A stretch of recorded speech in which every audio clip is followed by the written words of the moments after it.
So just to share a little bit of my story with you, my name is Cherie. I currently stay in Belito, in a small town in KwaZulu-Natal, and I was in Joburg for 13 years, and 6 of those years were extremely tough. I lost everything at one stage, and I stayed in a factory in an industrial area in Joburg with my 3 young daughters. That was one of the most humbling experiences of my life, understanding what financial implications can have on a person and on their family. And step by step, I built my life back up again and my business. And today I have the opportunity to now become financially free. The Legacy Builders program has taught me how to believe in myself, how to move forward and progress the way I deserve. It's helped me to get my self-belief and have faith again in the fact that I do deserve a good, fruitful, financially successful life.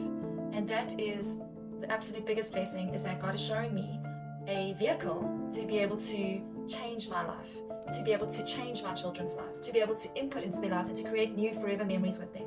And if you want to change your world and create more memories with your family and be able to have the finances to be able to do the things that you want to do, the online industry, guys, you want to jump on now. You want to get on this journey now. 5 billion people use the internet. You want to jump on. Get on board this journey with me. Put ready in the comments and I'll send you the information.